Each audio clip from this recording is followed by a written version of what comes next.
Price യേശുവ. നമ്മൾ ഈ പഠനത്തിൻ്റെ അടുത്ത ഘട്ടത്തിലേക്ക് കിടക്കുകയാണ്. ഇവിടെ നാം പരിശോധിക്കുന്നത് പേരിൻ്റെ പ്രാധാന്യം, നാമത്തിൻ്റെ പ്രാധാന്യം എന്ന വിഷയമാണ്.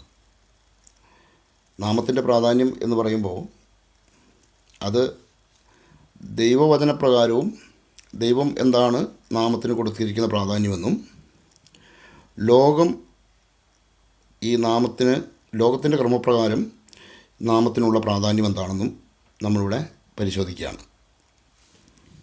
അതിന് കാരണം ദൈവത്തിൻ്റെ നാമത്തിൻ്റെ പരിഭാഷ എന്ന പേരിൽ വിവിധ ഭാഷകളിൽ ദൈവത്തെ പല വിധത്തിൽ വിളിക്കപ്പെടുന്നു. പേരിൻ്റെ പരിഭാഷയാണെന്നാണ് പൊതുവെ ധരിപ്പിച്ചു വച്ചിരിക്കുന്നത്. എന്നാൽ യഥാർത്ഥത്തിൽ ഇതൊന്നും പരിഭാഷയല്ല, പകരം മറ്റു പലതുമാണ് എന്ന് നമ്മളത് മനസ്സിലാക്കണം. അത് മനസ്സിലാക്കിയാൽ മാത്രമേ ഇതിൻ്റെ പിന്നിലെ വലിയൊരു കെണി നമുക്ക് തിരിച്ചറിയാൻ കഴിയുള്ളൂ. കാരണം നമ്മൾ വിളിക്കുന്നതൊന്നും യഥാർത്ഥത്തിൽ ദൈവത്തെ അല്ല എന്ന സത്യം തിരിച്ചറിയുക. അതായത് യേശുവ എന്ന നാമത്തിൻ്റെ പരിഭാഷയായിട്ടാണ് യേശുവും ജീസസും അതുപോലെയുള്ള മറ്റു പല പല വാക്കുകളും വന്നിരിക്കുന്നത് എന്നൊരു ധാരണ ക്രൈസ്തവരുടെ ഇടയിലുണ്ട്. അല്ലെങ്കിൽ ക്രൈസ്തവരുടെ ഇടയിൽ മാത്രമല്ല, പുറം ജാതിയിൽപ്പെട്ട വിജാതീയ മതങ്ങളിൽപ്പെട്ടവർ പോലും അങ്ങനെ ധരിച്ചു വച്ചിരിക്കുന്നുണ്ട്. പല വിജാതീയരും ക്രിസ്ത്യാനികളുടെ ദൈവത്തിൻ്റെ പേരെന്താണെന്ന് എന്ന് ചോദിച്ചു കഴിഞ്ഞാൽ ഓരോ ഭാഷയിലും വേറെ വേറെ പേരുകളാണ് എന്ന് പറയുന്ന ഒരു അവസ്ഥയുണ്ട്. അത് ക്രിസ്ത്യാനികളുടെ ഇടയിൽ മാത്രമുള്ള ഒരു വിഷയമാണ്. മറ്റൊരു മതത്തിലും ഇല്ലാത്തതും ക്രിസ്ത്യാനികളുടെ ഇടയിൽ മാത്രം കണ്ടുവരുന്നതുമായ ഒരു വലിയൊരു ദുരന്തം. അപ്പോൾ അതിനെക്കുറിച്ച് നമ്മൾ ഗൗരവമായിട്ട് മനസ്സിലാക്കണം.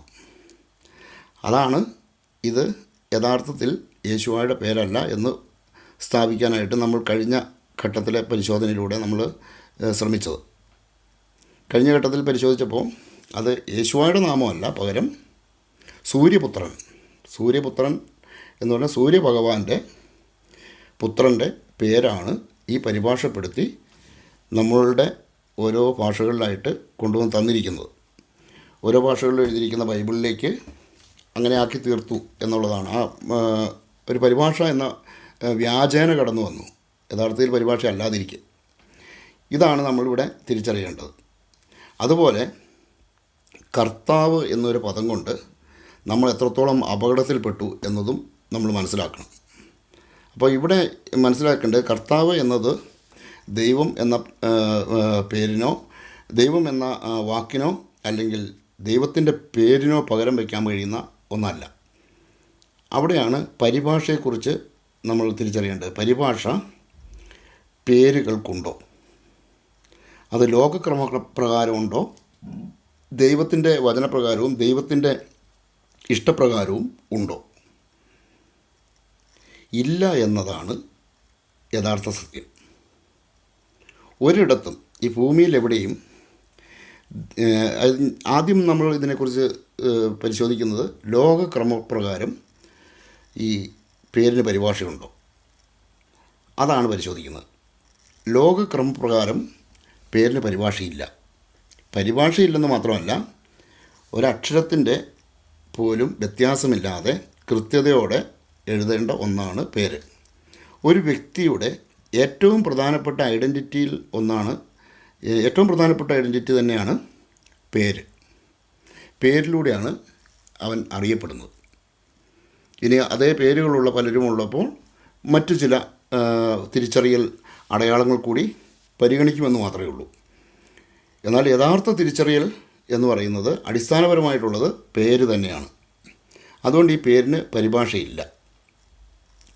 അതിന് ഉദാഹരണം പറഞ്ഞാൽ അത് അർത്ഥവ്യത്യാസമനുസരിച്ച് അർത്ഥം മാറ്റിക്കൊണ്ട് എല്ലാ ഒട്ടുമിക്ക പേരുകൾക്കും അർത്ഥമുണ്ട്. ഇന്ത്യയിലെ ചില അക്ഷരങ്ങൾക്ക് മാത്രമാണ് ഈ അർത്ഥമില്ലാത്തുള്ളൂ. ഇപ്പം പല പേരുകൾ രണ്ടക്ഷരങ്ങൾ മാത്രം ചേർത്ത് വെച്ചുകൊണ്ടുള്ള പേരുകളുണ്ട്. യാതൊരു അർത്ഥവുമില്ലാത്ത പേരുകളുമുണ്ട്, അർത്ഥമുള്ള പേരുകളുമുണ്ട്. എന്നാൽ മുൻകാലങ്ങളിലൊക്കെ എല്ലാം അർത്ഥമുള്ള പേരുകൾ തന്നെയാണ് ആളുകൾ ഉപയോഗിച്ചുകൊണ്ടിരുന്നത്. പ്രത്യേകിച്ച് ബൈബിളിലെ എല്ലാ പേരുകൾക്കും കൃത്യമായ അർത്ഥമുണ്ട്. അപ്പം അർത്ഥശൂന്യമായ വാക്കുകളും പേരുകളായി ഉപയോഗിക്കുന്നുണ്ട് എന്നുള്ളത് അതിനോടൊപ്പം ചേർത്ത് വെച്ച് പറയുന്നു എന്ന് മാത്രമേ ഉള്ളൂ. അപ്പം ലോകക്രമപ്രകാരം എന്തു തന്നെ ആയിരിക്കട്ടെ പേര്, ആ പേരിന് മാറ്റാനോ അതിൻ്റെ പരിഭാഷപ്പെടുത്താനോ ചെയ്യുന്നത് അനുവദനീയമായ ഒരു കാര്യമല്ല. ഒരു വ്യക്തിക്ക് ആ പേര്, ആ വ്യക്തി ധരിച്ചിരിക്കുന്ന പേര്, അതിനെ മറ്റൊരു ഭാഷയിലേക്ക് പരിഭാഷപ്പെടുത്താൻ കഴിയില്ല. മറ്റു ഭാഷയിലുള്ളവർക്ക് എന്ത് പേര് വേണമെങ്കിലും ഇടാനുള്ള അവകാശമുണ്ട്. ഓരോരുത്തർക്കും ഏത് പേര് വേണമെങ്കിലും സ്വീകരിക്കാനുള്ള അവകാശമുണ്ട്. തൻ്റെ സന്തതികൾക്ക് ഏത് പേര് വേണമെങ്കിലും ഇടാനുള്ള അവകാശം മാതാപിതാക്കൾക്കുണ്ട്. എന്നാൽ ഈ പേരിനകത്ത് മാറ്റം വരുത്തുന്നത് എങ്ങനെയാണ്? സാധാരണഗതിയിൽ ഒരു പേര് ഒരാൾക്ക് ഇടാനുള്ള അവകാശം അവൻ്റെ മാതാപിതാക്കൾക്കാണ്. അത് ബൈബിൾ പരമായിട്ടുള്ളതിൻ്റെ വിഷയത്തിലേക്ക് കിടക്കുന്നതിന് മുമ്പ് ലോകക്രമ പ്രകാരമുള്ള പറയാം. മാതാപിതാക്കൾക്കാണ്, അല്ലെങ്കിൽ അവരെ വളർത്തുന്ന രക്ഷിതാക്കൾക്കാണ് ആ പേരിടാനുള്ള അവകാശം. ആ പേരിനകത്ത് എന്തെങ്കിലും മാറ്റം വരുത്താൻ ആ വ്യക്തി, ആ പേര് ധരിച്ചിരിക്കുന്ന വ്യക്തി മൈനറായിരിക്കുന്ന കാലത്തോളം അവൻ്റെ മാതാപിതാക്കൾക്കോ അവൻ്റെ രക്ഷിതാക്കൾക്കോ അതിനുള്ള അവകാശമുണ്ട്. ആ പേര് മാറ്റുമ്പോൾ പേര് രേഖകളിൽ എഴുതപ്പെട്ടതാണെങ്കിൽ ആ പേര് രേഖകളിൽ തിരുത്തുന്നതിന് വേണ്ടി ഗസറ്റിൽ പരസ്യം ചെയ്യുക എന്ന ഒരു പ്രക്രിയയുണ്ട്. അതും കഴിഞ്ഞ് പേര് മാറ്റാം.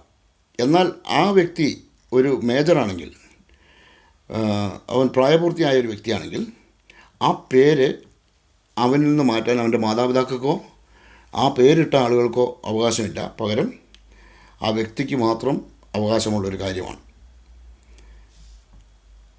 ഇപ്പോൾ പേര് മാറ്റാനുള്ള ഒരു വ്യക്തിക്ക് താല്പര്യമുണ്ടെങ്കിൽ അവന് പേര് മാറ്റി ഗസറ്റിൽ പരസ്യം ചെയ്ത് പേര് മാറ്റാം. അല്ലാത്ത പക്ഷം ആ പേര് നിലനിൽക്കെ ആ പേരിനെ വേറെ ഏതെങ്കിലും ഭാഷകളിലേക്ക് കടന്നു ചെല്ലുമ്പോഴും പേര് അതേപോലെ തന്നെയാണ് നിലനിൽക്കുന്നത്. ഇപ്പോൾ രാജൻ എന്ന പേര് ഇംഗ്ലണ്ടിൽ ചെന്നാൽ കിങ് എന്ന് പരിഭാഷപ്പെടുത്താറില്ല.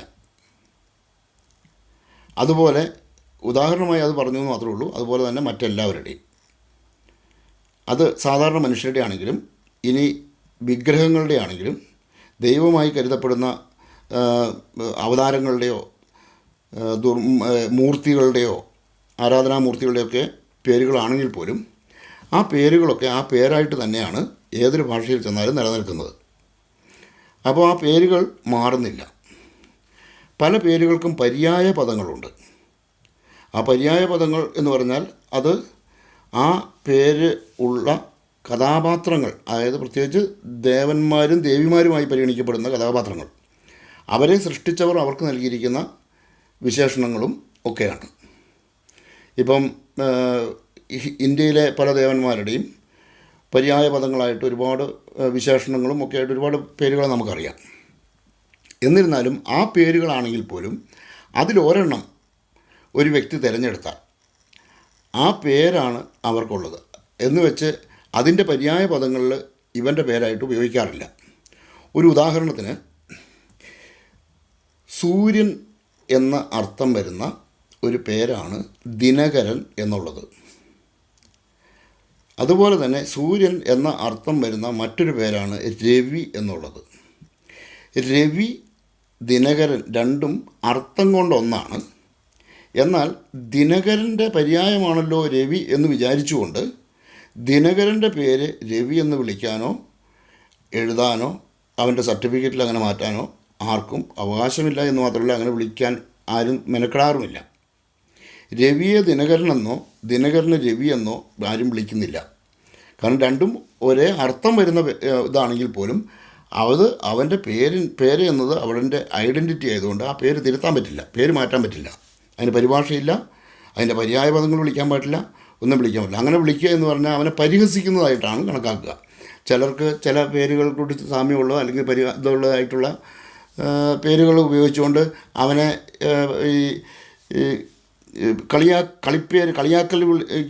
പരിഹസിക്കാൻ വേണ്ടി ഉപയോഗിക്കുന്ന ചില പേരുകളുണ്ട്. പലർക്കും പല പേരുകൾ ഇടുന്നുണ്ടല്ലോ. അപ്പോൾ അന്ന് പറഞ്ഞതുപോലെ ഒരു കളിയാക്കൽ പേര് അവന് വിളിക്കുന്നതായിട്ട് അത് കണക്കാക്കാൻ പറ്റുള്ളൂ. അവന് ഔദ്യോഗികമായി ഉള്ള പേരാണ് അവനറിയപ്പെടുന്നത്. ഇനി ചില വ്യക്തികൾക്ക് ഒഫീഷ്യലായിട്ടൊരു പേരുണ്ടെങ്കിൽ പോലും ചിലരെ വീട്ടിലൊക്കെ വിളിക്കുന്നതും നാട്ടുകാർ വിളിക്കുന്നതും സുഹൃത്തുക്കൾ വിളിക്കുന്നതുമായ പേരുണ്ടാവും. അപ്പം അവരുടെ പേരല്ല, പകരം അത് വിളിക്കപ്പെടുന്ന ഒരു പേരാണ്. അതിന് ഉദാഹരണം പറഞ്ഞാൽ, ഇപ്പം തങ്കച്ചൻ എന്നാണ് പേര്. അവന് കുഞ്ഞുമോൻ എന്ന് വിളിക്കാറുണ്ട്. പക്ഷേ ഔദ്യോഗികമായി അവൻ്റെ പേര് തങ്കച്ചൻ എന്ന് തന്നെയാണ്. കുഞ്ഞുമോൻ എന്ന് വീട്ടിലുള്ളവർ വിളിക്കും, അവനറിയുന്നവർ വിളിക്കും. അത് അവൻ അംഗീകരിച്ചിരിക്കുന്നതാണ്. അതുകൊണ്ട് അങ്ങനെ വിളിക്കാം. അത് അവൻ്റെ വിശേഷണമാണ്, അല്ലെങ്കിൽ അവനെ നാട്ടുകാർ വിളിക്കുന്ന വിളിപ്പേരാണ്. ആ രീതിയിൽ വിളിക്കാം. ഇപ്പം ദൈവത്തിൻ്റെ ഭാഗത്തേക്ക് വരുമ്പോൾ അത് നമുക്ക് പരിശോധിക്കേണ്ടതുണ്ട്. അപ്പോൾ ഇവിടെ പേരിൻ്റെ പ്രാധാന്യം എന്ന് പറഞ്ഞാൽ, പേരിന് ഗൗരവമുള്ള അർത്ഥത്തിൽ അതിനെ കണക്കാക്കണം. കാരണം പേര് അവൻ്റെ ഏറ്റവും പ്രധാനപ്പെട്ട ഐഡൻറ്റിറ്റിയാണ്, അവനെ തിരിച്ചറിയാനുള്ള അടയാളമാണ്. ആ പേരിനകത്ത് ഒരു രാജ്യത്ത് ചെന്നാലും അതിനെ പരിഭാഷപ്പെടുത്താറില്ല. സൂര്യൻ എന്നാണല്ലോ പേരെന്ന് വെച്ചിട്ടുണ്ടെങ്കിൽ സണ്ണിന്ന് ആക്കാറില്ല. ഇങ്ങനെ ഏതൊരു പേരെടുത്താലും ആ പേരൊന്നും എവിടുത്തെ ഒരു ഭാഷ ചെന്നാലും തിരുത്താറില്ല. ഭൂമിയിലെ ഒരു ദേവന്മാരുടെ പേരും ഒരു രാജ്യത്ത് പോയിട്ടും തിരുത്തിയിട്ടില്ല. ആ പേരിന് പരിഭാഷ ചെയ്യുന്ന പേരായിട്ട് ഉപയോഗിച്ചിട്ടില്ല. ഏതൊരു പേരെടുത്താലും അങ്ങനെ തന്നെയാണ് നമുക്ക് മനസ്സിലാക്കാൻ കഴിയുന്നത്. എന്നാൽ ദൈവത്തിൻ്റെ ഇഷ്ടപ്രകാരം ഈ പേരിന്, അതായത് ദൈവവചനപ്രകാരം പേരിൻ്റെ പ്രാധാന്യവും കൂടി പരിശോധിക്കാം. ലോകക്രമപ്രകാരം പേരിൻ്റെ തിരുത്തലുകളില്ല. തിരുത്താനുള്ള അവകാശം ആർക്കാണെന്നും തിരുത്തുന്നത് എങ്ങനെ, ഏതെല്ലാം ആധികാരികമായ രേഖകളിലൂടെ അത് തിരുത്തപ്പെടണമെന്നും അതിനുള്ള സംവിധാനം എന്താണെന്നും, അതുപോലെ തന്നെ വിവിധ രാജ്യങ്ങളിലേക്ക് ചെല്ലുമ്പോൾ പേരിനെ പരിഭാഷപ്പെടുത്താറില്ല എന്നൊക്കെ നമ്മളിപ്പോൾ മനസ്സിലാക്കിയതിന് ശേഷം, ഇനി ദൈവത്തിൻ്റെ ദൃഷ്ടിയിൽ, ദൈവത്തിൻ്റെ ഹിതപ്രകാരം പേരിനെ എത്രത്തോളം ഗൗരവമായിട്ടാണ് അവിടുന്ന് കാണുന്നത്? ദൈവം ഈ പേരിനെ ഗൗരവമായിട്ട് കാണുന്നുണ്ടോ? ഇനി ദൈവം ഈ പേരിനെ എത്രത്തോളമാണ് ഗൗരവം കൊടുത്തിരിക്കുന്നത്? ഈ വിഷയമൊക്കെയാണ് ഇനി അടുത്ത ഘട്ടത്തിൽ ഇതിന് തുടർന്ന് നമുക്ക് പഠിക്കാനായിട്ട് ശ്രമിക്കുന്നത്. ദൈവം പേരിന് കൊടുത്തിരിക്കുന്ന പ്രാധാന്യത്തെക്കുറിച്ച് നമ്മൾ മനസ്സിലാക്കാൻ പോകുന്നത് അബ്രാഹത്തിൻ്റെ കാലം മുതലാണ്. അബ്രാഹം എന്ന വ്യക്തിയുടെ മുൻകാലത്തുണ്ടായിരുന്ന പേര് അബ്രാഹം എന്നായിരുന്നില്ല, അബ്രാം എന്നായിരുന്നു. അതുപോലെ തന്നെ അബ്രാഹത്തിൻ്റെ ഭാര്യ സാറായുടെ ആദ്യ പേര് സാറായി എന്നായിരുന്നു. ചെറിയ വ്യത്യാസമുള്ളൂ. അബ്രാം അബ്രാഹവും സാറായി സാറായും ആയിട്ടാണ് മാറിയത്. ആരുടെ നിർദ്ദേശപ്രകാരം, ആരാണ് ആ മാറ്റം വരുത്തിയത്? അത് സൈന്യങ്ങളുടെ ദൈവമായ യാഹ്വേ വരുത്തിയ മാറ്റമാണ്. ഇസ്മായിൽ എന്ന സന്തതി ജനിച്ചു. ആ സന്തതി ജനിച്ചതിന് ശേഷം ആണ് അബ്രാഹത്തിൻ്റെ പേര് അബ്രാഹം എന്ന് ലഭിച്ചത്. അതുവരെയും അബ്രാം എന്നായിരുന്നു പേര്. അതായത് അബ്രാം എന്നു പേരുള്ള വ്യക്തിയുടെ പുത്രനാണ് ഇസ്മായിൽ. ആ കാലയളവിലൊക്കെ സാറയുടെ പേര് സാറായി എന്നായിരുന്നു.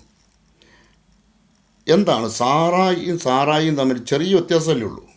പക്ഷേ ഈ വ്യത്യാസത്തെ പോലും വളരെ ഗൗരവമായിട്ടാണ് ദൈവം കാണുന്നത്. അബ്രാം പിന്നീട് ഒരിക്കലും അബ്രാം എന്ന് വിളിക്കപ്പെട്ടിട്ടില്ല, അബ്രാഹം എന്നേ വിളിക്കപ്പെട്ടിട്ടുള്ളൂ ദൈവം പ്രഖ്യാപിച്ചതിന് ശേഷം.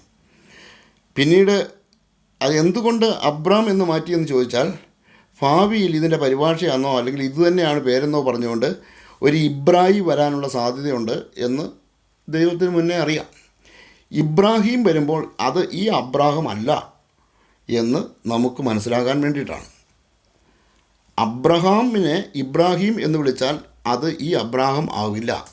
കാരണം അബ്രാം എന്ന് ആയിരുന്നു, ഏകദേശം അബ്രാഹത്തോട് സാമ്യമുള്ള അബ്രാമിനെ പോലും ദൈവം പരിഗണിച്ചിട്ടില്ല. ആ പേര് പോലും പരിഗണിച്ചിട്ടില്ലാതിരിക്കെ ദൈവം കൃത്യതയോടെ പറഞ്ഞ് ഇനിമേൽ അബ്രാഹം എന്നായിരിക്കും പേര് എന്ന് പറഞ്ഞിട്ട് അതിനകത്ത് പിന്നെ ഇബ്രാഹിം എന്നും പറഞ്ഞുകൊണ്ട് വന്നു കഴിഞ്ഞാൽ ഈ അബ്രാഹമാണ് ആ വരുന്ന വ്യക്തി എന്ന് നമ്മൾ ധരിക്കരുത്.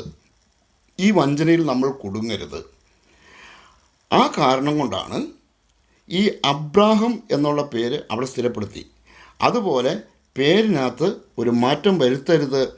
മാറ്റം എന്തു വേണമെന്ന് ദൈവം തീരുമാനിച്ച് ഉറപ്പിച്ച് നിശ്ചയിച്ചിരിക്കുന്ന പേരിൽ ഒരു പണി നടത്തരുത് എന്നുള്ളതിൻ്റെ ഉത്തമ ഉദാഹരണമാണ് അബ്രാഹം, സാറ എന്നീ പേരുകൾ. അതിനുശേഷം പിന്നെ കാണുന്നത്, നമ്മൾ ഇസഹാക്കിൻ്റെ പേരിടാനായിട്ട് യാഹ്വേ കൽപ്പിക്കുന്നു. നീ അവന് ഇസഹാക്ക് എന്ന് പേരിടണം. ഇസഹാക്ക് എന്ന പേര് ഇടാനായിട്ട് ദൈവമാണ് നിർദ്ദേശിച്ചത്. അതുപോലെ ഇസ്മായിലിന് പേരിടാൻ ഹാഗാറിനെ നിർദ്ദേശിച്ചതും യാഹ്വേ തന്നെയാണ്.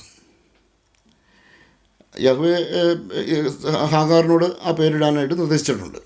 അതുപോലെ ഇസഹാക്കിന് ഈ പേരിടാൻ അബ്രാഹത്തോട്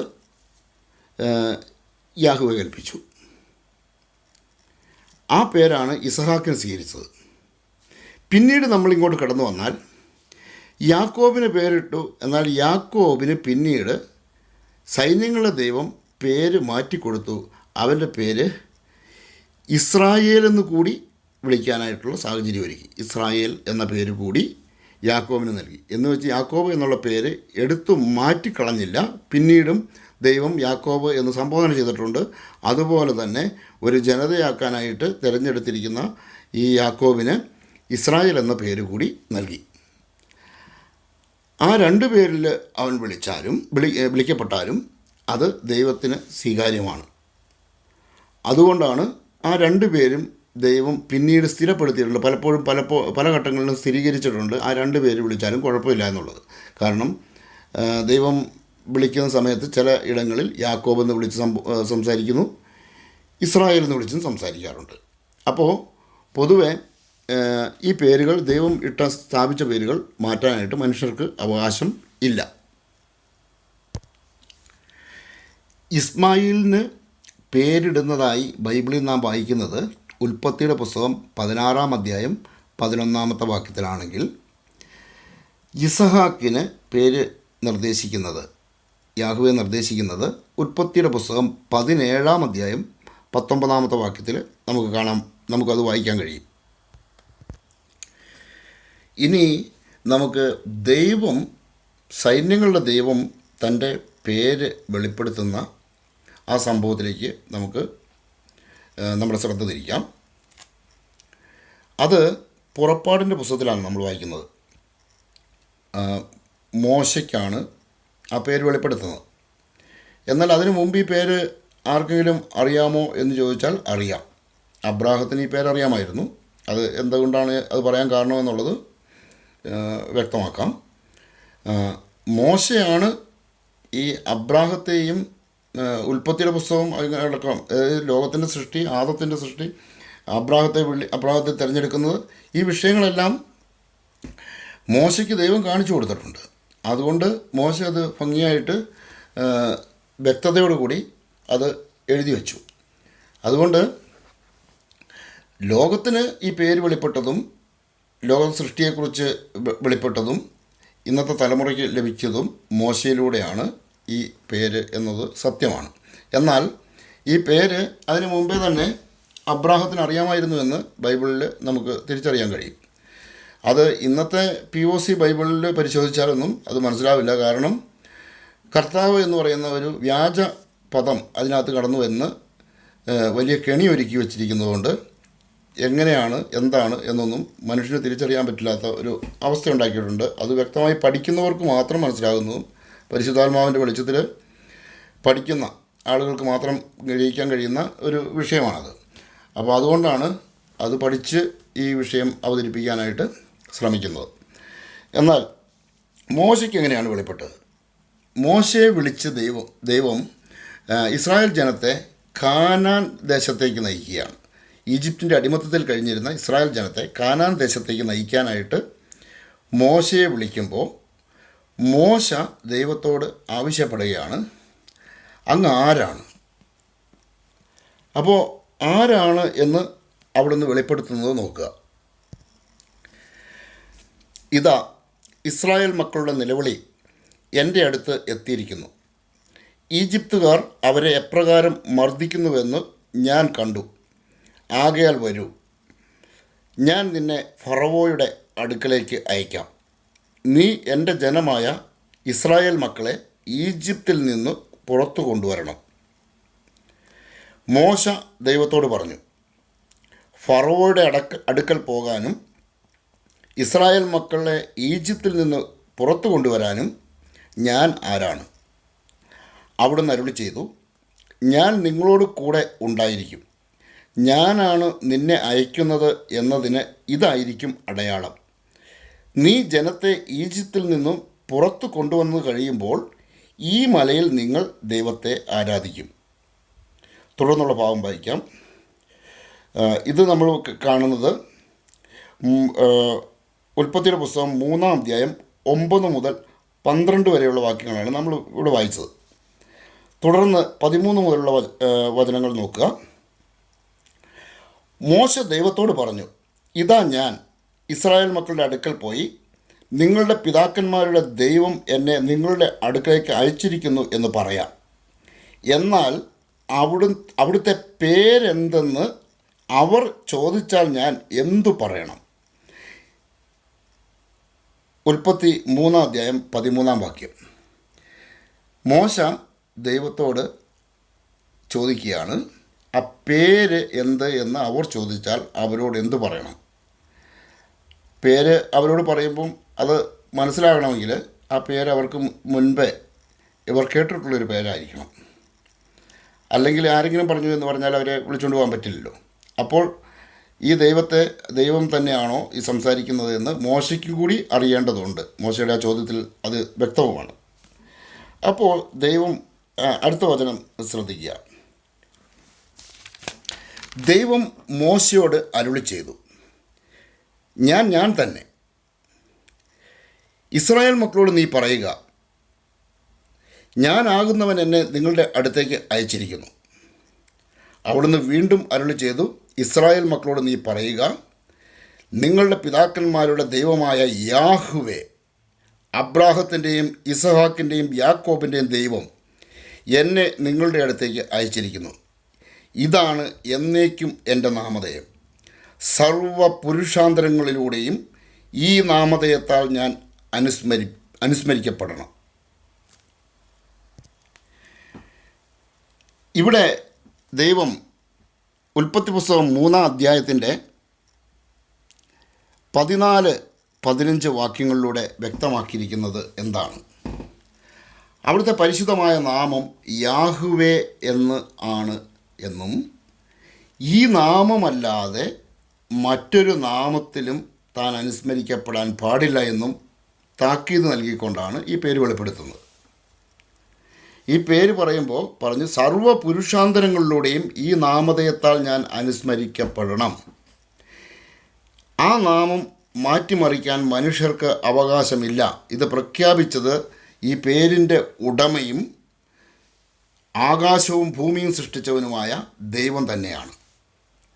അതുകൊണ്ട് ഈ ദൈവം മോശയോട് അരുളി ചെയ്തത് ഈ നാമം മാറ്റരുത് എന്ന് തന്നെയാണ്. ഈ നാമത്തിൻ്റെ മേൽ പിന്നെ ആരാണ് ഈ തരികിട പണി ഒപ്പിച്ചുകൊണ്ട് വന്നത്? മുൻപത്തെ നമ്മൾ ഘട്ടത്തിൽ പഠിച്ചതുപോലെ യഹൂദർ നടത്തിയ തിരിമറിയാണോ? അത് ഒരു വ്യാജ ആരോപണം മാത്രമാണ്. അതറിയണമെങ്കിൽ യഹൂദരുടെ കയ്യിലുള്ളതും നമ്മൾ അതിൽ നിന്ന് എടുത്തതുമായ ഗ്രന്ഥങ്ങൾ പരിശോധിച്ചാൽ മതി. മത്തായി മുതൽ വെളിപാട് വരെയുള്ള 27 പുസ്തകങ്ങളൊഴികെ മറ്റെല്ലാ പുസ്തകങ്ങളും നമ്മൾ എടുത്തിരിക്കുന്നത് യഹൂദരും ഇസ്രായേൽക്കാരും ഉപയോഗിച്ചിരുന്ന, അവർ പാവനമായി പരിശുദ്ധമായി കരുതിയിരുന്ന അവരുടെ തിരുലിഖിതങ്ങളിൽ നിന്ന് തന്നെയാണ്. ആ ലിഖിതങ്ങളിൽ നിന്ന് നമ്മൾ എടുത്ത ഭാഗത്ത് നമ്മൾ വരുത്തിയ മാറ്റമാണ് ഈ കർത്താവ് പരീക്ഷണം. മറിച്ച് യഹൂദരുടെ ഗ്രന്ഥങ്ങളിൽ എവിടെയും മറ്റൊരു പദം ഉപയോഗിച്ചിട്ടില്ല. യാഹ്വേ എന്ന പദമല്ലാതെ മറ്റൊരു പദം ഉപയോഗിച്ചിട്ടില്ല. അത് ഹെബ്രായ ആ, പുസ്തകം, അവരുടെ ഗ്രന്ഥം, ആ ഗ്രന്ഥങ്ങൾ മുഴുവൻ നമുക്കിപ്പോൾ ലഭ്യമാണ്, ഓൺലൈനിൽ പോലും ലഭ്യമാണ്.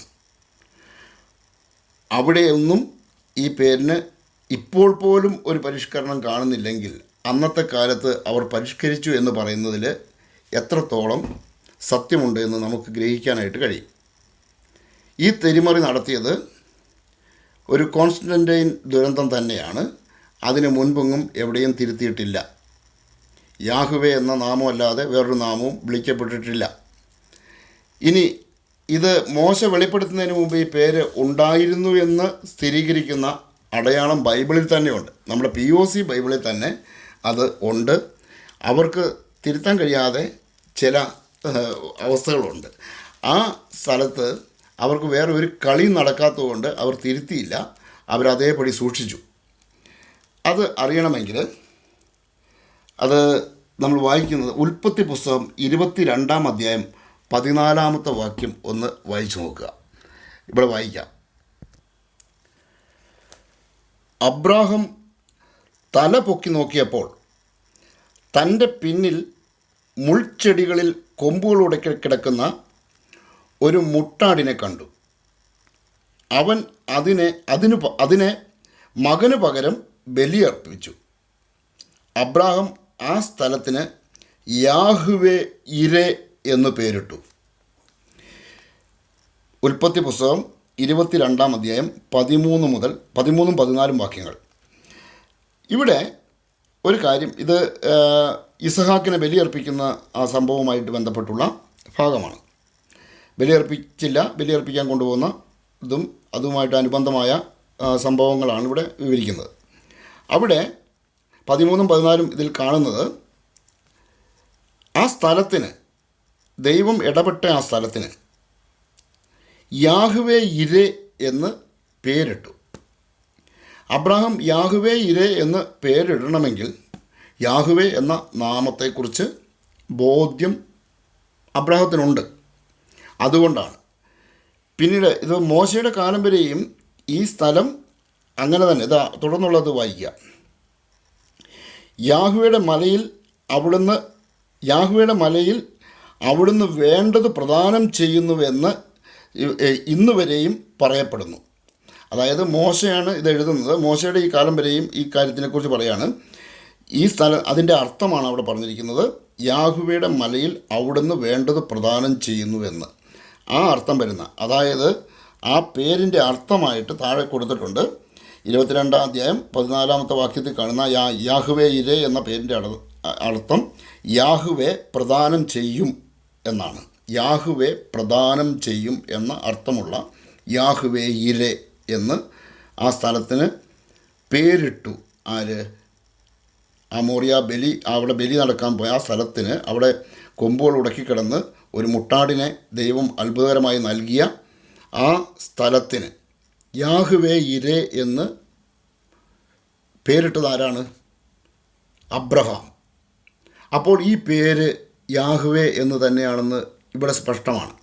അവിടെ യഹോവ ഇരെ എന്നല്ല, യാഹുവേ ഇരെ എന്ന് തന്നെയാണ്. യാഹുവേ എന്നാണ് അവിടുത്തെ നാമം. വേറൊരു രീതിയിലേക്കും അത് മാറ്റാൻ പറ്റില്ല. യാഹുവേ തന്നെയാണ്. ഇനി യാഹുവേ നിസി, യാഹുവേ ഷമ്മ എന്നിങ്ങനെ പല സ്ഥലങ്ങൾക്കും പല അവസരങ്ങൾക്കൊക്കെ പേരിട്ടുകൊണ്ട് ഇത് സാക്ഷ്യം സ്ഥിരീകരിക്കുന്നുണ്ട്. പലയിടങ്ങളിലും ബൈബിളിൽ അത് വായിക്കാനായിട്ട് നമുക്ക് കഴിയും. ഇവിടെ ആ ഭാഗത്തേക്കൊന്നും നമുക്ക് കടന്നു പോകേണ്ട ആവശ്യമില്ലാത്തതുകൊണ്ട് ഈ വിഷയം ഇവിടെ നോക്കുകയാണ്. യാഹുവേ ഇരെ എന്ന് അവിടെ പേരിട്ടത് അബ്രഹാമാണ്.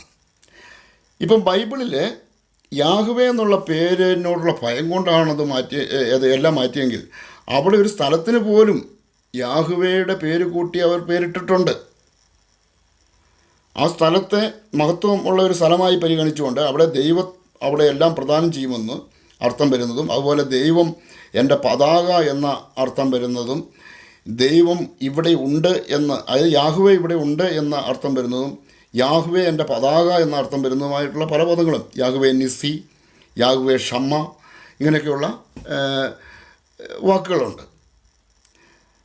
അപ്പം യാഹുവേ ശലോമുണ്ട്. അങ്ങനെയുള്ള പല പല വാക്കുകൾ പേരുകളായിട്ട് സ്ഥലത്തിന് നൽകിയിട്ടുണ്ട്. അപ്പോൾ ഇവിടെ ഈ കർത്താവിൻ്റെ പരീക്ഷണം ഇവിടെ നടന്നിട്ടില്ല. അതിൻ്റെ കാരണം അവിടെ കൃത്യമായ ആ സ്ഥലത്തിന് പേരുള്ളത് കൊണ്ടാണ്. അവിടെ ഒരു കെണി വയ്ക്കാനായിട്ട് ഈ കൗശലക്കാർക്ക് സാധിക്കാതെ വന്നു. അത് ദൈവം നമുക്ക് വേണ്ടി ഒരുക്കിയ സംവിധാനമാണ്. ഇവർ കർത്താവ് എന്നും യാഹ്വേ എന്നും അഡോനായി എന്നൊക്കെ പറഞ്ഞിരിക്കുന്നിടത്തെല്ലാം കർത്താവ് കൊണ്ട് കയറ്റി, ഏൽ എന്നെഴുതിയിരിക്കുന്ന എലോഹീം എന്നെഴുതിയിടത്തും കർത്താവ് കൊണ്ടേയിട്ടു. ഇവിടെയെല്ലാം നടത്തിയപ്പോഴും ഈ യാഹ്വേ ഇരെ, യാഹ്വേ ഷമ്മ, യാഹ്വേ നിസി തുടങ്ങിയ പദങ്ങൾ ആ പേരുകൾക്കൊന്നും ഒരു മാറ്റവുമില്ലാതെ നിലനിർത്തിയത് ഈ കാലത്തും നമുക്ക് സത്യം ഗ്രഹിക്കേണ്ടതിന് വേണ്ടിയാണ്. ഈ കൗശലം ഇവിടെ പ്രയോഗിക്കാനായിട്ട് കഴിയാതെ വന്നത് അവിടെ അബ്രാഹത്തിൻ്റെ കാലത്തും മോശയുടെ കാലത്തും ആ സ്ഥലത്തിന് ആ പേരുണ്ടായിരുന്നതുകൊണ്ടും അവിടെയും കളി നടന്നില്ല. അപ്പോൾ മലയാളം ബൈബിളിലേക്ക് ഈ പരിഭാഷപ്പെടുത്തിയ സമയത്ത് കർത്താവ് എന്ന ഒരു വ്യാജൻ, ഏറ്റവും അപകടകാരിയും ഒരു വിജാതീയ കുലദേവനുമായി ഇവിടെ കൊണ്ടുവന്ന് സ്ഥാപിച്ചത് ദൈവത്തെ നിന്ദിക്കാനും ദൈവജനത്തെ കബളിപ്പിക്കാനുമുള്ള ഒരു പരിശ്രമത്തിൻ്റെ ഭാഗമാണ്. അബ്രാഹത്തിന് യാഹ്വേ എന്ന പേര് അറിയാമെങ്കിലും അബ്രാഹത്തിൻ്റെ പിതാക്കന്മാർക്ക് ഈ പേര് ചില തലമുറകൾ വരെയും അറിയില്ലായിരുന്നു എന്ന് നമുക്കത് മനസ്സിലാക്കാൻ കഴിയും. ബൈബിൾ വായിക്കുമ്പോൾ അവർ ആരാധിച്ചിരുന്നത് യാഹ്വേ അല്ല. അതായത് പലപ്പോഴായി യാഹ്വേയെ ഉപേക്ഷിച്ച് പോയതുപോലെ ആദത്തിന് ശേഷം നോഹിൻ്റെ കാലം എത്തിയപ്പോഴേക്കും പലരും സത്യദൈവത്തെ ആരാധിക്കുന്നതിന് പകരം വ്യാജ ദൈവങ്ങളിലേക്ക് കടന്നു പോവുകയും നോഹ് മാത്രം സത്യദൈവത്തെ ആരാധിക്കുന്ന സാഹചര്യം ഉണ്ടാവുകയും ചെയ്ത ആ കാലഘട്ടമുണ്ട്. അപ്പോൾ അതുകൊണ്ടാണ് നോഹിനെ മാത്രം അവിടുന്ന് രക്ഷപ്പെടുത്തിയത്. ആ ജനങ്ങളെ മുഴുവൻ നശിച്ചതിന് ശേഷം വീണ്ടും ഉണ്ടായ ജനതകളാണെങ്കിൽ പോലും ചില ഘട്ടങ്ങളിലെത്തിയപ്പോഴേക്കും ദൈവത്തെ പരിപൂർണമായി ഉപേക്ഷിച്ച ഒരു സാഹചര്യമുണ്ടായി. എന്നാൽ സത്യദൈവത്തെ ആരാധിച്ച ഒരു വ്യക്തി എന്ന രീതിയിൽ അത് അബ്രാഹം മാത്രമേ ഉണ്ടായിരുന്നുള്ളൂ. അബ്രാഹത്തിൻ്റെ പിതാക്കന്മാർ പോലും യഥാർത്ഥത്തിൽ സത്യദൈവത്തെ ആരാധിച്ചിരുന്നില്ല എന്ന് ഇവിടെ വ്യക്തമാകും. അബ്രാഹത്തെ ദൈവം തൻ്റെ പ്രത്യേകമായ വിളിയിലൂടെ തൻ്റെ പേര് വെളിപ്പെടുത്തി താൻ നിർദ്ദേശിച്ച സ്ഥലത്തേക്ക് നയിക്കുകയും പിതാക്കന്മാരുടെ ദേശത്തെ ഉപേക്ഷിച്ച്, ആ പിതാക്കന്മാരുടെ ദേശത്തെക്കുറിച്ച് പറയുമ്പോൾ നമുക്ക് ഭാഷയെക്കുറിച്ചുള്ള ചില തെറ്റിദ്ധാരണകളും മാറ്റാൻ കഴിയും. ഇവിടെ ചില ഈശോവാദികളുണ്ടല്ലോ. ഈശോവാദം എന്ന് പറഞ്ഞിട്ടുണ്ടെങ്കിൽ അത് ലോകത്തുള്ള എല്ലാവരും സംസാരിക്കുന്ന ഭാഷയൊന്നുമല്ല. പ്രത്യേകിച്ച് പൗരസ്ത്യ ദേശത്തിൻ്റെ ഭാഷയാണെന്ന് പോലും പറയാൻ പറ്റില്ല. സിറിയക്കാർ സംസാരിച്ചിരുന്ന ഭാഷയുമല്ല. അതായത് സുറിയാനി എന്ന് പറയുന്ന ഭാഷയുമല്ല. അല്ലാത്തൊരു ഭാഷയാണ് കൽദായ ഭാഷ എന്ന് പറയുന്നത്. അപ്പോൾ ഈ കൽദായ ഭാഷയും അബ്രാഹത്തിൻ്റെ ഭാഷയും തമ്മിൽ എന്തെങ്കിലും ബന്ധമുണ്ടോ? ഇല്ല എന്നതാണ് യാഥാർത്ഥ്യം. അബ്രാഹത്തിൻ്റെ പിതാവിൻ്റെ പിതാവ് എന്ന് പറയുന്ന ഹാരാൻ്റെ പുത്രനാണ് ലോത്ത്. ബൈബിളിൽ ഇങ്ങനെ ഒരു ഭാഗമുണ്ട്. തൻ്റെ പിതാവായ തേരഹ് മരിക്കുന്നതിന് മുമ്പ് ഹാരാൻ ജന്മനാടായ കൽദായരുടെ ഊറിൽ വെച്ച് ചരമടഞ്ഞു. അതായത് ഹാരാൻ ചരമടഞ്ഞു. ആരാണ്? ഹാരാൻ്റെ പുത്രനാണ് ലോത്ത്. തേരാഹിന് 3 പുത്രന്മാരായിരുന്നു. തേരാഹിൻ്റെ 3 പുത്രന്മാരിൽ ഒരാളായ ഹാരാനാണ് മരിച്ചതെങ്കിൽ നാഹോറും പിന്നെ ഉള്ള അബ്രാം ആണ്. ഈ നമ്മുടെ അബ്രാഹം അന്ന് അബ്രാമായിരുന്ന അബ്രാമുമാണ്. എന്നാൽ അബ്രാഹത്തിൻ്റെ സഹോദരൻ അവിടെ വെച്ച് മരണമടഞ്ഞു. എന്നാൽ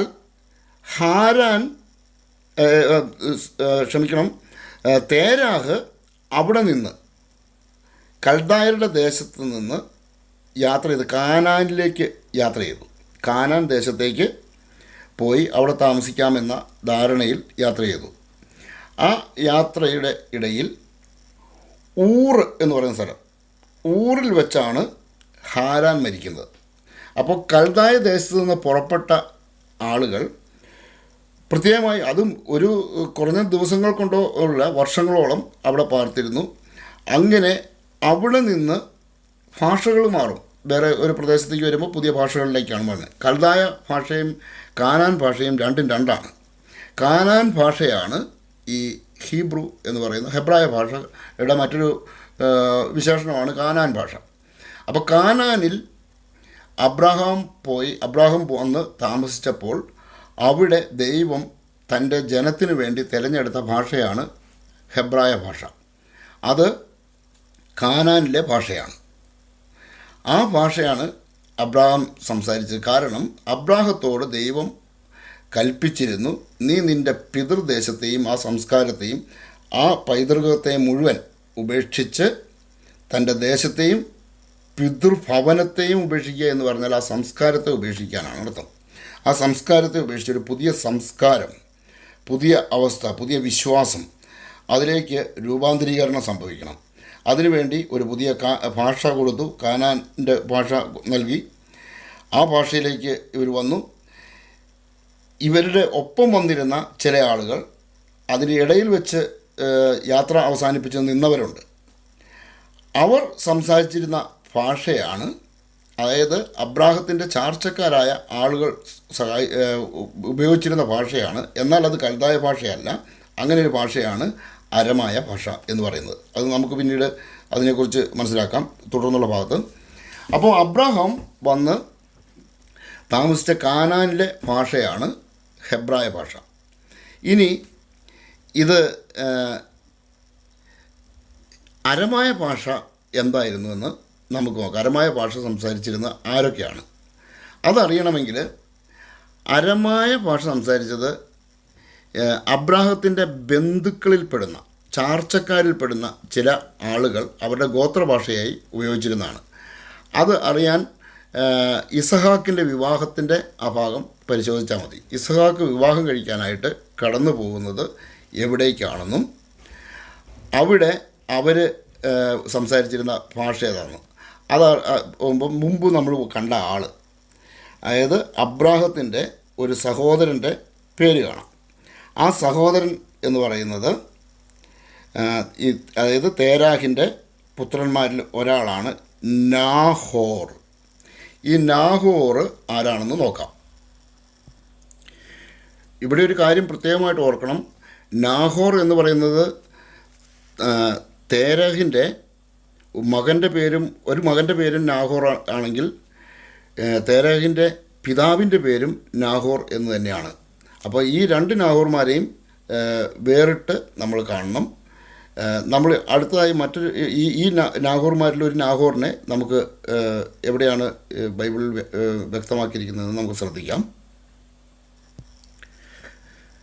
അബ്രാഹത്തിൻ്റെ ഭൃത്യനെ കൂട്ടി ഭൃത്യനെ തൻ്റെ പുത്രനായ ഇസഹാക്കിന് ഒരു ഭാര്യയെ കണ്ടെത്തുന്നതിന് വേണ്ടി ആ ഭാര്യ സ്വന്തം ദേശത്തുള്ള കാനാൻകാരിൽ നിന്ന് ഒരു ഭാര്യയെ സ്വീകരിക്കുക എന്ന് പറയുന്നത് നിഷിദ്ധമായതുകൊണ്ട് ചാർച്ചക്കാരുടെ ഇടയിൽ നിന്നൊരു ഭാര്യയെ കണ്ടെത്തണം. അങ്ങനെ കണ്ടെത്തുന്നതിന് വേണ്ടി അബ്രഹാം നിയോഗിച്ച ഭൃത്യൻ കടന്നു ചെന്ന സ്ഥലം എവിടെയാണെന്ന് നോക്കുക. അവൻ മെസൊപ്പൊട്ടാമിയയിലെ നാഹോറിൻ്റെ നഗരത്തിലെത്തി. ആരാണ് നാഹോർ? നാഹോർ എന്ന് പറയുന്നത് അബ്രാഹത്തിൻ്റെ സഹോദരനായ നാഹോറാണ്. അപ്പോൾ അതറിയാൻ ഇത് 24-ാം അധ്യായം 10-11 വാക്യങ്ങളിലാണ് ഈ ഭാഗം കാണുന്നത്. ഇനി അതിൻ്റെ 15-ാമത്തെ ഭാഗത്ത് ശ്രദ്ധിച്ചു നോക്കുക. അവൻ ഇത് പറഞ്ഞു തീരും മുമ്പ് തോളിൽ കുടവുമായി റെബേക്ക വെള്ളം കോരാൻ വന്നു. അവൾ അബ്രാഹത്തിൻ്റെ സഹോദരൻ നാഹോറിനു ഭാര്യ മിൽഖയിലുണ്ടായ മകനായ ബെത്തുവേലിൻ്റെ മകളായിരുന്നു. അതായത് നാഹോറിൻ്റെ മകൻ്റെ മകളാണ് ഈ പറയുന്ന റബേക്ക. ഈ റബേക്കയാണ് ഇസഹാക്കിന് ഇസഹാക്ക് ഉണ്ടായത് 100 വയസ്സിന് ശേഷമാണ്. അബ്രാഹത്തിന് ഒരുപാട് പ്രായമായതിനു ശേഷമാണ് ഉണ്ടായതുകൊണ്ട് ഇവന് വിവാഹം കഴിക്കാൻ പറ്റുന്ന വിധം പ്രായമുള്ള ഒരു പെണ്ണ് എന്ന് പറയുമ്പോൾ നാഹോറിൻ്റെ മകൻ്റെ മകൾ, ആ മകളെയാണ് ഈ വിവാഹത്തിന് വേണ്ടിയിട്ട് തിരഞ്ഞെടുക്കുന്നത്. ആരായിരുന്നു ഈ നാഹോർ എന്ന് നോക്കുമ്പോൾ ഇവരുടെ ഗോത്രം, നാഹോറിൻ്റെ നഗരം, അവിടെ സംസാരിച്ചിരുന്ന ഒരു ഗോത്രഭാഷ, ആ ഗോത്രഭാഷയാണ് അരമായ ഭാഷയെന്ന് തെളിയിക്കുന്ന വചനഭാഗം അടുത്തതായിട്ട് നമുക്ക് പരിശോധിക്കാം. ഇവിടെ നാം പ്രത്യേകമായിട്ട് ശ്രദ്ധിക്കേണ്ടത്, അബ്രാഹത്തിൻ്റെ സഹോദരനാണെങ്കിൽ കൂടി അവർ യാഹ്വയെ ആരാധിക്കുന്നവരല്ല. അവർ വേറെ അവരുടെ ദേവന്മാരും ഗോത്രദേവന്മാരും എല്ലാം ഉണ്ടായിരുന്നു, അവരെയാണ് അവർ ആരാധിക്കുന്നത്.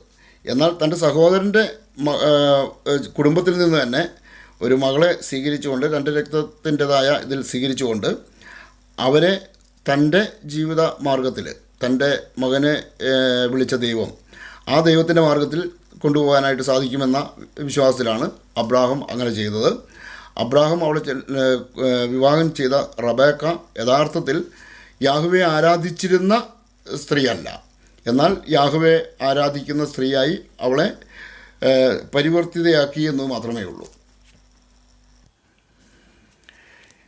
അരമായ ഭാഷ സംസാരിക്കുന്നവരുടെ സ്ഥലത്തിന് പേര് പാദാൻ ആരാം എന്ന പ്രദേശമാണ്. പാദാൻ ആരാം എന്ന പ്രദേശത്ത് ജീവിച്ചിരുന്ന ആളുകളാണ് അരമായ ഭാഷ സംസാരിക്കുന്നത്. അത് ആരൊക്കെയാണ്? പാദാൻ ആരാം എന്ന് പറയുന്ന പ്രദേശത്ത് ജീവിച്ചിരുന്നത് നാഹോറിൻ്റെ പരമ്പരയിൽപ്പെട്ട ആളുകളാണ്. നാഹോറിൻ്റെ പരമ്പര എന്ന് പറഞ്ഞാൽ ലാബാൻ എന്ന് പറയുന്നത് ഇസഹാക്കിൻ്റെ ഭാര്യ സഹോദരനാണെന്ന് നമുക്കറിയാം. ഇസഹാക്കിൻ്റെ ഭാര്യയുടെ സഹോദരൻ ലാബാനാണെങ്കിൽ ലാബാൻ്റെ പിതാവ് ബത്തുവേലാണ്. എന്നാൽ ഇവർ നാഹോറിൻ്റെ നഗരത്തിൽ, നാഹോറിൻ്റെ ആ വംശത്തിൽ പെടുന്നതായതുകൊണ്ട് ബത്തുവേലിൻ്റെ പുത്രൻ എന്ന് പറയുന്നതിനും അപ്പുറം ഒരു തലമുറയുടെ മുമ്പിലുള്ള ആളുടെ പേര് പറഞ്ഞിട്ടുള്ള പുത്രൻ എന്നാണ് പറയുന്നത്. അത് അറിയണമെങ്കിൽ പിന്നീട് ഈ ബൈബിളിലെ ഒരു ഭാഗമുണ്ട്, അത് ലാബാനെ കുറിച്ച് പറയുന്നത് നാഹോറിൻ്റെ പുത്രൻ ലാബാൻ എന്നാണ്. നാഹോറിൻ്റെ പുത്രൻ എന്ന് പറഞ്ഞാൽ യഥാർത്ഥത്തിൽ അവൻ്റെ അപ്പൻ്റെ പേര് ബത്തുവേൽ എന്നാണെങ്കിലും ബത്തുവേൽ നാഹോറിൻ്റെ പുത്രനായിരിക്കുന്നത് കൊണ്ട് നാഹോറിൻ്റെ പുത്രൻ എന്ന് ഇവിടെയും അറിയപ്പെടുന്നു. ഇപ്പം യേശുവായ ദാവീദിൻ്റെ പുത്രൻ എന്ന് പറയുന്നത് പോലെ തന്നെയാണ്. അതുപോലെ ഇസ്രായേൽ ജനത്തെ യാക്കോബിൻ്റെ സന്തതികൾ എന്ന് പറയുന്നത് പോലെ ഒരു വംശക്രമപ്രകാരം പറയുന്നതാണത്. ഉൽപ്പത്തിയുടെ പുസ്തകം 28-ാമത്തെ അധ്യായമാകുമ്പോഴേക്കും അത് വ്യക്തമാകും നമുക്ക്. അതായത് ഇസഹാക്കിൽ നിന്ന് കൗശലപൂർവ്വം യാക്കോബ് അനുഗ്രഹം തട്ടിയെടുക്കുകയും ഈ അനുഗ്രഹത്തിന് ശേഷം ജ്യേഷ്ഠൻ, അതായത് ഏസാവിൻ്റെ ഉപദ്രവം ഉണ്ടാകുമെന്ന് ഭയപ്പെട്ട് ഇവനെ മാറ്റിപ്പാർപ്പിക്കാനായിട്ടുള്ളൊരു സാഹചര്യം മാതാപിതാക്കൾ നടത്തുകയും ചെയ്യുന്ന ഒരു ഭാഗമുണ്ട്. അതിങ്ങനെയാണ് ബൈബിളിൽ നമ്മൾ വായിക്കുന്നത്. 28-ാം അധ്യായം 1-ാമത്തെ വാക്യം, ഇസഹാക്ക് യാക്കോബിനെ വിളിച്ച് അനുഗ്രഹിച്ചുകൊണ്ട് പറഞ്ഞു, കാനാന്യ സ്ത്രീകളിൽ ആരെയും നീ വിവാഹം കഴിക്കരുത്. പാദാൻ ആരാമിൽ നിൻ്റെ അമ്മയുടെ പിതാവായ ബത്തുവേലിൻ്റെ വീട്ടിലേക്ക് പോവുക. അമ്മയുടെ സഹോദരനായ ലാബാൻ്റെ പുത്രിമാരിൽ ഒരാളെ ഭാര്യയായി സ്വീകരിക്കുക. സർവശക്തനായ ദൈവം നിന്നെ അനുഗ്രഹിച്ച് സമൃദ്ധമായി വർദ്ധിപ്പിച്ച് നിന്നിൽ നിന്ന് പല ജനതകളെ ഉളവാക്കട്ടെ. അബ്രാഹത്തിൻ്റെ അനുഗ്രഹം നിനക്കും നിൻ്റെ സന്തതികൾക്കുമായി അവിടുന്ന് നൽകട്ടെ.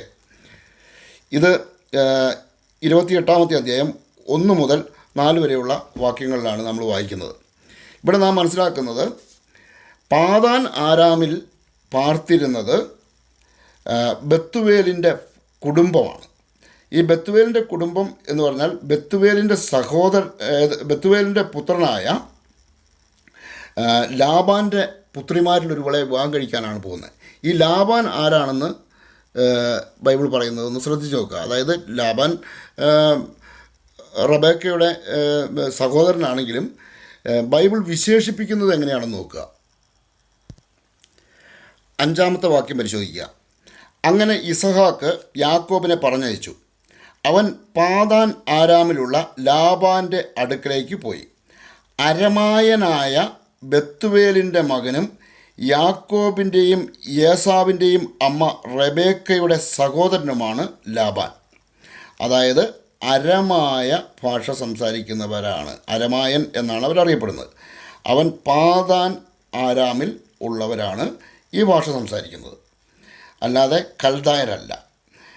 കൽദായ ഭാഷയാണ് എന്നൊക്കെ പറഞ്ഞ് വ്യാഖ്യാനിക്കാൻ ശ്രമിക്കുമ്പോൾ ഇത് മനസ്സിലാക്കേണ്ട ഒരു ഭാഗമാണ്. അപ്പോൾ പാതാൻ ആരാമിൽ ജീവിക്കുന്നവരുടെ ഭാഷ ഈ ഭാഷയാവുമ്പോൾ നമ്മളിവിടെ തിരിച്ചറിയേണ്ട ഒരു കാര്യമുണ്ട്. അബ്രാഹത്തിൻ്റെ ഭാഷ എന്ന് പറയുന്നത്, അബ്രാഹം മറ്റെല്ലാം ഉപേക്ഷിച്ച് ഹെബ്രായ ഭാഷ തിരഞ്ഞെടുക്കുകയും ഹെബ്രായ ഭാഷ അബ്രാഹത്തിൻ്റെ ഭാഷയാണ്. അതായത് ഇസഹാക്കിൻ്റെ അപ്പൻ്റെ ഭാഷ ഹെബ്രായമാണെങ്കിൽ അമ്മയുടെയും ഭാഷ ഹെബ്രായം തന്നെയാണ്. എന്നാൽ ഇസഹാക്കിൻ്റെ പുത്രനായ യാക്കോബിൻ്റെ പിതൃഭാഷ, അതായത് ഇസഹാക്കിൻ്റെ ഭാഷയും അബ്രാഹത്തിൻ്റെ ഭാഷയും ഹെബ്രായമാണെങ്കിലും ഈ അമ്മയുടെ ഭാഷ, അമ്മ എന്നത് ഇസഹാക്കിൻ്റെ ഭാര്യയും യാക്കോബിൻ്റെ അമ്മയുമായ റബേക്കയുടെ ഭാഷ എന്നത് അരമായ ഭാഷയാണ്. കുറച്ചുകൂടി വ്യക്തമായി പറഞ്ഞാൽ ഇസഹാക്കിൻ്റെ പിതൃഭാഷ ഹെബ്രായവും മാതൃഭാഷ അരമായവുമാണ്. ഇനി യാക്കോബ് വിവാഹം ചെയ്തത് ലാബാൻ്റെ പുത്രിമാരിൽ രണ്ട് പുത്രിമാരുണ്ടായിരുന്നു. രണ്ടുപേരെയും, ലെയ, റാഹേൽ, ഇവരെ രണ്ടുപേരെയുമാണ് വിവാഹം ചെയ്തത്. ഇവർ രണ്ടുപേരും അരമായ ഭാഷ സംസാരിക്കുന്നവരായിരുന്നു. അപ്പോൾ കുറച്ചും കൂടി വ്യക്തമായി പറഞ്ഞാൽ യാക്കോബിൻ്റെ അമ്മയുടെ ഭാഷയും ഭാര്യമാരുടെ ഭാഷയും അരമായ ഭാഷയാണ്. എന്നാൽ പിതാവിൻ്റെ ഭാഷ ഹെബ്രായ ഭാഷയാണ്. പിന്നീട് യാക്കോബിൻ്റെ മക്കളിൽ ജനിച്ചവരെല്ലാവരും തന്നെ ഈ ലേയയുടെയും റാഹേലിൻ്റെയും അവരുടെ പരിചാരികമാരുടെയുമായിട്ടുള്ള മക്കളാണ്. ജനിച്ചിരിക്കുന്ന 12 ആൺമക്കളും ദീന എന്ന് പറയുന്ന പെൺമകളും. അങ്ങനെ ഇവരുടെയൊക്കെ ഈ പറയുന്ന യാക്കോബിൻ്റെ മക്കളുടെ, അതായത് ഗോത്രപിതാക്കന്മാരായ എല്ലാവരുടെയും മാതാവിൻ്റെ ഭാഷ, എല്ലാവരുടെയും മാതാക്കൾ സംസാരിച്ചിരുന്ന ഭാഷ അരമായവും പിതാവായ അബ്രാഹവും ഇസഹാക്കും യാക്കോബും സംസാരിച്ചിരുന്നത് ഹെബ്രായവുമാണ്. അതുകൊണ്ട് ഇവർക്ക് പൊതുവെ ഈ 2 ഭാഷയും ഇവർക്ക് വശമാണ്. ഇവർക്ക് നന്നായി അത് കൈകാര്യം ചെയ്യും. അമ്മയോടൊപ്പം ജീവിക്കുന്ന അമ്മയുടെ ഭാഷയും അറിയാം, അപ്പൻ്റെ ഭാഷയും അറിയാം. അതുകൊണ്ട് യാക്കോബിൻ്റെ മക്കൾക്ക് അരമായ ഭാഷയും ഹെബ്രായ ഭാഷയും സ്വന്തം ഭാഷ പോലെ തന്നെ കൈകാര്യം ചെയ്യാൻ അവർക്ക് കഴിയുമായിരുന്നു. പിന്നീടുള്ള ഭാഗങ്ങളിലൊക്കെ നമുക്കതിൻ്റെ വ്യക്തത കൂടുതൽ വരുത്താൻ കഴിയും. അപ്പോൾ മാതൃഭാഷ അരമായം, പിതൃഭാഷ ഹെബ്രായം. എന്നാൽ ഈ ലാബാനോ ആ തലമുറയിൽപ്പെട്ട, അതിൻ്റെ മുകളിലോട്ടുള്ള തലമുറയിൽപ്പെട്ടവരാരുമോ, അതായത് റാഹേൽ ലാബാൻ്റെ സഹോദരിയായ റബേക്ക സൈന്യങ്ങളുടെ ദൈവമായ യാഹ്വേയുടെ തിരഞ്ഞെടുക്കപ്പെട്ട ദാസനും തിരഞ്ഞെടുക്കപ്പെട്ട പിതാവുമായ ഇസഹാക്കിനെ ഭർത്താവായി സ്വീകരിച്ചതുകൊണ്ട് ആ ഭർത്താവ് മുഖേന അവൾ യാഹ്വേയുടെ പുത്രിയായി മാറി, യാഹ്വേയുടെ ജനത്തിൻ്റെ ഭാഗമായി മാറി. അതുപോലെ തന്നെ ഈ റബേക്കയുടെ സഹോദരനായ ലാബാൻ്റെ 2 പുത്രിമാരും സൈന്യങ്ങളുടെ ദൈവമായ യാഹ്വേയുടെ ഭാഗത്തേക്ക് ചേർന്നപ്പോൾ ലാബാൻ അപ്പോഴും അവൻ്റെ ഗോത്രപിതാക്കന്മാരെയും ഒക്കെ ആരാധിച്ചുകൊണ്ട് ജീവിച്ചു. അത് മനസ്സിലാകണമെങ്കിൽ അവിടെ നിന്ന് അബ്രാഹത്തിൻ്റെ സന്തതിയായ ഇസഹാക്കിൻ്റെ പുത്രൻ യാക്കോബ് അമ്മാവൻ്റെ വീട്ടിൽ ജോലി നിൽക്ക് പോവുകയും അവിടെ പോയി ഇവനിൽ നിന്ന് ഒളിച്ചു പോയി അവിടെ നിന്ന് ജോലിയായി ചെയ്യുകയും അതുപോലെ അവൻ്റെ പുത്രിമാരെ വിവാഹം കഴിക്കുകയും ചെയ്തതിന് ശേഷം അവിടെ നിന്ന് തിരികെ പോരുമ്പം റാഹേൽ ഒരു മോഷണം നടത്തുന്നതായിട്ട് കാണാം. റാഹേൽ മോഷ്ടിച്ചെടുത്തത് അവളുടെ പിതാവായ ലാബാൻ്റെ കുലവിഗ്രഹങ്ങളിൽ ഒരെണ്ണമായിരുന്നു എടുത്തുകൊണ്ട് പോകുന്നത്. അപ്പോൾ ആ കുലവിഗ്രഹങ്ങളെയും ചുമന്നുകൊണ്ട് അവളും കൊണ്ട് പോകുന്നതായിട്ട് അതിനകത്ത് കാണാം. അങ്ങനെ നമുക്ക് മനസ്സിലാക്കാം ആ അരമായ ഭാഷ സംസാരിച്ചുകൊണ്ടിരുന്നവരും ഈ ലാബാൻ്റെ ആളുകളും ഒന്നും യഥാർത്ഥ ദൈവത്തെ ആരാധിച്ചിരുന്ന ആളുകളല്ല. എന്നിരുന്നാലും അവരിങ്ങോട്ട് വന്നപ്പോൾ ഈ റബേക്കയുടെ സഹോദരൻ്റെ പുത്രിമാരും ഇസ്രായേലിൻ്റെ ദൈവത്തിൻ്റെ ഭാഗത്തേക്ക് കടന്നു വന്നപ്പോൾ, അതായത് അബ്രാഹത്തിൻ്റെ ഇസ്ഹാക്കിൻ്റെയും യാക്കോബിൻ്റെയും ദൈവമായ സൈന്യങ്ങളുടെ ദൈവം യാഹുവയുടെ ജനത്തിൻ്റെ ഭാഗത്തേക്ക് കടന്നു വന്നപ്പോൾ റബേക്കയും ലേയയും അതുപോലെ റാഹേലും നീതീകരിക്കപ്പെടുന്ന മാർഗത്തിൽ നീതിയുടെ ഭാഗത്തേക്ക് ചേരുകയും തങ്ങളുടെ പൂർവികരുടെ കുലവിഗ്രഹങ്ങളെ ഉപേക്ഷിക്കുകയും ചെയ്തു. ഇവരുടെ ഭാഷ ഹെബ്രായവുമായി ചേർന്ന് ഇവർ മുന്നോട്ട് പോവുകയും ചെയ്തു.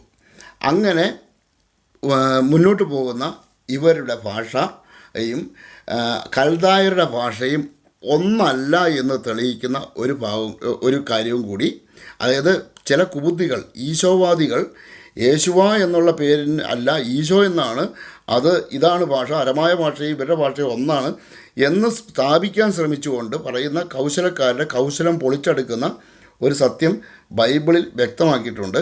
അത് എവിടെയാണെന്ന് കൂടി ഈ ഘട്ടത്തിൽ നമുക്ക് പരിശോധിക്കേണ്ടതുണ്ട്. അത് എവിടെയാണെന്ന് നോക്കുക. എസ്ര, നെഹ്മിയ എന്നിങ്ങനെ 2 പുസ്തകങ്ങൾ ബൈബിളിലുണ്ട്. അതിൽ എസ്രയുടെ പുസ്തകം, അതിൽ 4-ാമത്തെ അധ്യായത്തിൽ ഒരു കത്തുമായി, അതായത് ആ കാലഘട്ടമായപ്പോൾ കൽദായരുടെ അടിമത്തത്തിലേക്ക് ഇവർ നയിക്കപ്പെട്ട ഒരു സാഹചര്യം ഇവരുടെ ജീവിതത്തിൽ ഉണ്ടായിട്ടുണ്ട്, ഇസ്രായേൽക്കാരുടെ. ഇസ്രായേൽക്കാർ പാപം ചെയ്യുമ്പോഴൊക്കെ അവരെ ഏൽപ്പിച്ചു കൊടുക്കാനായിട്ട്, ഇവരുടെ ശത്രുകരങ്ങളിൽ ഏൽപ്പിച്ചു കൊടുക്കാനായിട്ട് ദൈവം അതായത് ശിക്ഷണത്തിന് വേണ്ടി വിട്ടുകൊടുക്കുന്ന ഒരു ഇടപാടുണ്ടായിരുന്നു. സാധാരണഗതിയിൽ ഇവരെ കൽദായരുടെ കയ്യിൽ ഏൽപ്പിച്ചു കൊടുക്കുക എന്നുള്ളതായിരുന്നു സ്ഥിരം പതിവ്. കാരണം അവരൊരു കിരാതരായ ആളുകളാണ്, അവർ നന്നായിട്ട് നല്ല തല്ലു കൊടുക്കും. അപ്പോൾ ഉപദ്രവത്തിന് ഇവരെ ഏൽപ്പിച്ചു കൊടുക്കുന്നത് കൽദായരുടെ കരങ്ങളിലോ അല്ലെങ്കിൽ അസീറിയക്കാരുടെ കരങ്ങളിലൊക്കെ ആയിരുന്നു. അതിൽ പ്രധാനപ്പെട്ടത് ബാബിലോണിൻ്റെ അടിമത്തത്തിൻ്റെ കീഴിലാക്കുക, അതായത് കൽദായരുടെ കീഴിലാക്കുക, നബുക്കദ്നേസർ ഒക്കെ അവരെ നടത്തിയത് കാര്യം നമുക്കറിയാം. അപ്പം അത് ഒന്ന് ശ്രദ്ധിച്ച് നോക്കുക. 5-ാമത്തെ അധ്യായത്തിൽ കാണാം, അവിടുന്ന് അവരെ കൽദായനായ ബാബിലോൺ രാജാവ് നബുക്കദ്നേസറിൻ്റെ കൈകളിൽ ഏൽപ്പിച്ചു. അതായത് ഇസ്രായേൽക്കാരെ ശിക്ഷണത്തിനായിട്ട്, അതായത് ഒരു ജയിൽ ശിക്ഷ പോലെ കൊടുക്കുന്ന, അതായത് കുറ്റം ചെയ്യുമ്പോൾ അന്യദേവന്മാരെ ആരാധിച്ച് കഴിയുമ്പോൾ അവർക്ക് ശിക്ഷ കൊടുക്കുന്നത് ഈ കൽദായരുടെ കരങ്ങളിൽ ഏൽപ്പിച്ചു കൊടുക്കുകയാണ്. അങ്ങനെ അവരവിടെ താമസിക്കുന്ന സമയത്ത് ഇതേപോലെ പല സ്ഥലത്തും പല ഘട്ടങ്ങളിലും ഇങ്ങനെ ആയിരുന്ന സമയത്ത് അവിടെ ഒരു കത്തുമായി പോകുന്നൊരു ഭാഗമുണ്ട്. അതായത് അർത്തോക്സർക്സസിനെ കാലത്ത് ബിഷ്ലോം, മിത്രദാത്ത്, താബേൽ എന്നിവരും അനുയായികളും രാജാവിന് എഴുതി, അതായത് കൽദായരുടെ രാജാവിന് ഒരു കത്തെഴുതി. ആ കത്തുമായിട്ട് പോവുകയാണ്. ഇങ്ങനെയാണ് പറയുന്നത്, കത്ത് അരമായ ലിപിയിലാണ് എഴുതിയിരുന്നത്, വിവർത്തനവും ഉണ്ടായിരുന്നു. ഇവിടെയാണ് നമുക്ക് വ്യക്തത വരുന്നത്. അതായത് എസ്രായുടെ പുസ്തകം 4-ാം അധ്യായം 7-ാമത്തെ വാക്യത്തിലാണ് ഇത് കാണുന്നത്. പേരുകളൊക്കെ വായിക്കാൻ കുറച്ച് ബുദ്ധിമുട്ടുള്ളതുകൊണ്ടാണ് അവിടെ മുഴുവൻ വായിക്കാത്തത്. അപ്പം ഇവിടെ ഇതാണ്, കത്ത് അരമായ ലിപിയിലാണ് എഴുതിയിരുന്നത്, വിവർത്തനവും ഉണ്ടായിരുന്നു. ഇവിടെയാണ് നമ്മൾ മനസ്സിലാക്കേണ്ടത്, വിവർത്തനം എന്തിനാണ്? അതായത് അരമായ ഭാഷയിൽ എഴുതിയ ഒരു കത്ത് വിവർത്തനവും കൂടി വെച്ച് കൽദായരുടെ രാജാക്കന്മാർക്ക്, കൽദായ രാജാവിന് കൊണ്ടുപോയി കൊടുക്കണമെങ്കിൽ കൽദായർക്ക് ഈ അരമായ ഭാഷ അറിയില്ല എന്നുള്ളതല്ലേ അതിൻ്റെ അർത്ഥം. കൽദായർ, അതായത് എബ്രായർ, ഇവർ അരമായ ഭാഷയിൽ കത്തെഴുതി. ആ കത്തിൻ്റെ ഒരു പരിഭാഷ, അവർക്ക് വേണ്ടിയുള്ള പരിഭാഷ, അവരുടെ ഭാഷയിലേക്ക് പരിഭാഷപ്പെടുത്താൻ ആരെങ്കിലും ചുമതലപ്പെടുത്തി അവരെ കൊണ്ട് പരിഭാഷ ചെയ്ത് അതിൻ്റെ ഒരു കോപ്പി കൂടി ഇതിനോടൊപ്പം സമർപ്പിക്കണമെങ്കിൽ അതിൻ്റെ കാരണം കൽദായരുടെ ഭാഷ ഈ അരമായമല്ലാത്തതുകൊണ്ടാണ്. അപ്പോൾ ഇവർ ഈ പറയുന്ന കൗശലങ്ങളൊക്കെ ബൈബിളിൽ തന്നെ വ്യക്തമാക്കിയിട്ടുണ്ട്. ഇത് നുണപ്രചരണമാണ്. ഇത്രമാത്രം വ്യാജം പറയുന്ന ഒരു ക്രൈസ്തവ സമൂഹം ഈ ഭൂമിയിലില്ല. കൽദായരെ പോലെ കേരളത്തിലെ ഈ മറ്റേ താമര അതുപോലെ പരുന്തുമൊക്കെ ആയിട്ട് നടക്കുന്ന ഈ പാർട്ടി, ഇവരെ പോലെ നുണ പറയുന്ന ഒരു സമൂഹം ക്രൈസ്തവ സമൂഹത്തിൽ എവിടെയും കാണാൻ നമുക്ക് കഴിയില്ല. ഇവരാണ് ഈശോവാദമായിട്ട് ഇവർ മാത്രം ഈ ഭൂമിയിൽ 230 കോടി ക്രിസ്ത്യാനികളുള്ളതിൽ, ഇന്ന് നിലവിലുള്ളതിൽ അംഗസംഖ്യയെങ്കിലും ഉള്ളവരിൽ 10-35 ലക്ഷം അല്ലെങ്കിൽ ഒരു 10-40 ലക്ഷം പേര് മാത്രമുള്ള ഒരു ഏറ്റവും ചെറിയ ഏറ്റവും ഉപദ്രവകാരികളുമായ സകലിടത്തും വിഭാഗീയത സൃഷ്ടിച്ചുകൊണ്ട് വിഹരിക്കുന്ന ഈ കൽദായ പൈശാചികക്കാർ ഇവർ എത്രമാത്രം നുണ പറഞ്ഞു കൂട്ടുന്നവരാണെന്ന് തിരിച്ചറിയാൻ ഇത് മതി. ഈ ഈശോ എന്ന് ലോകത്താരും സംസാരിക്കാത്ത ഈ വാക്ക് ഇതാണ് യേശുവയുടെ യഥാർത്ഥ പേരെന്ന് സ്ഥാപിച്ചെടുക്കാൻ വേണ്ടി പണ്ഡിത വേഷമൊക്കെ കെട്ടിയ ആളുകളെ മാറും ഒക്കെ ആയിട്ട് ഡോക്ടറും എന്നൊക്കെ പദവി കൊടുത്ത് നിർത്തിയിരിക്കുകയാണ്. ഇവർ പറയുകയാണ് അരമായ ഭാഷയും അതുതന്നെയാണ് ഈ കൽദായരുടെ ഭാഷ പോലും. അങ്ങനെ ആയിരുന്നുവെങ്കിൽ എന്തിനാണ് ഈ വിവർത്തനം വെച്ചിരുന്നത് നമ്മളൊന്ന് ആലോചിച്ച് നോക്കിയാൽ മതിയല്ലോ. ഇതൊന്നും ബൈബിളിൽ ഇവർ പക്ഷെ വായിച്ചിട്ടുണ്ടാവില്ല. അതുകൊണ്ട് ഇവർ ബൈബിൾ വായിച്ചിട്ടില്ലാത്തവരെ കുറേ കാലം വഞ്ചിച്ച് നടക്കാൻ കഴിയും. ഇത് ബൈബിൾ വായിച്ചു കഴിഞ്ഞിട്ട് അത് പോലും കുറ്റകരമായിരിക്കുന്ന ഒരു അവസ്ഥ ഉണ്ടായിരുന്ന കാലം ഉണ്ടല്ലോ.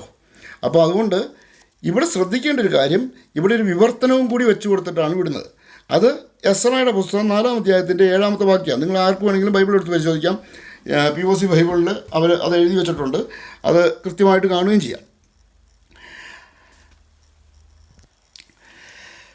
കൽദായ ഭാഷയല്ല അരമായ ഭാഷയെന്നും, അരമായ ഭാഷ ഇപ്പോൾ ആ കാലഘട്ടങ്ങളിൽ യേശുവായുടെ കാലഘട്ടങ്ങളിൽ സംസാരിച്ചുകൊണ്ടിരുന്നത് യഥാർത്ഥത്തിൽ ഈ ഇസ്രായേലിൻ്റെ ഗോത്രങ്ങളും, അതായത് ലാബാൻ്റെ പുത്രിമാരുടെ തലമുറ മാത്രമേ ഈ ഭാഷ സംസാരിച്ചിട്ടുള്ളൂ എന്നും നമുക്ക് മനസ്സിലാക്കി തരാൻ വേണ്ടി മാത്രമാണ് ഈ വിഷയം ഈ ഭാഗം ഇവിടെ വെച്ചത്.